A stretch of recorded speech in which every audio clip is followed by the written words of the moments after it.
Bonjour monsieur. Bonjour, monsieur. Est-ce que vous pouvez nous présenter votre organisation?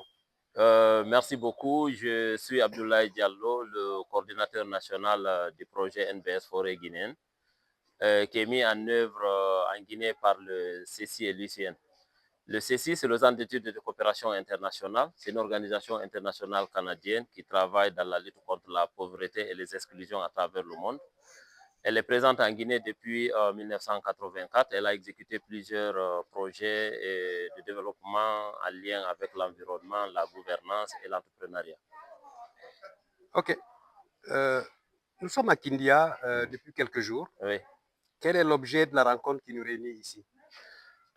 Oui, nous sommes à Kindia dans le cadre de la mise en œuvre des activités de notre projet qui porte sur l'adaptation au changement climatique. C'est un projet, comme je le disais, qui intervient en Guinée, au Ghana et en Côte d'Ivoire.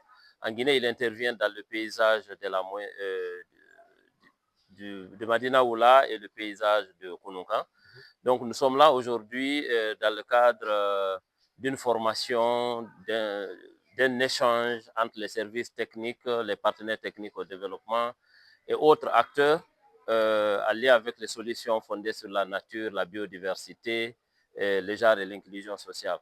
Donc, nous sommes là pour discuter avec ces cadres de l'ensemble de ces problématiques afin de participer activement au développement de ces secteurs dans notre pays. Je suppose que vous aviez des objectifs de départ. Oui. Est-ce qu'on peut dire aujourd'hui que vos attentes de départ sont satisfaites? Oui, nos attentes de départ sont plus que satisfaits parce qu'il faut dire que les intervenants sur les différents modules ont été plus qu'excellents. Donc, cet atelier a permis à tous les acteurs ici présents d'apprendre, d'échanger et de faire beaucoup de partage d'expérience. Donc, on peut dire, sans risque de nous tromper, avec beaucoup de satisfaction, que nos attentes ont été largement atteintes. Vous nous avez parlé de projets. Oui. Je suppose qu'il y a encore d'autres activités. Vous êtes tout à fait peut-être au début ou au milieu de vos projets. Mm. Quelles sont les prochaines étapes dans la mise en œuvre de vos activités? Oui, dans ce projet qui a trois composantes, nous avons vraiment régulièrement des activités. Dans les prochaines étapes, c'est l'appui et l'accompagnement de la révision des plans de développement locaux au niveau de la zone de couverture du projet. Et en plus de ça, nous allons partager les différents résultats des études que nous avons obtenus depuis le démarrage de ce projet. Nous allons également accompagner les services techniques de l'État et autres dans tout ce qui est formation et renforcement des capacités afin de combler les lacunes dans la collaboration entre ces services.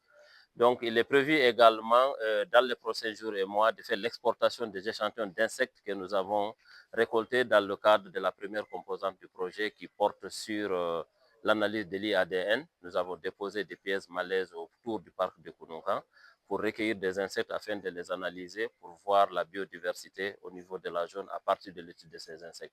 Nous avons une panoplie vraiment d'actions à mettre en œuvre. Je ne fais que citer quelques-unes. Ok. Nous sommes au terme de notre entretien. Est-ce Oui. que vous avez un mot pour la fin? La fin, c'est de remercier l'ensemble des parties prenantes, remercier notre bailleur de fonds qui est l'AMC, qui a mis vraiment la main en pose pour financer ce projet. Remercier le porteur du projet qui est l'EIMC, l'Entraide universitaire mondiale Canada. Remercier l'ensemble des partenaires et des centres de recherche qui ont accepté de répondre à notre invitation. Je, Merci beaucoup. je vous remercie. Merci à vous.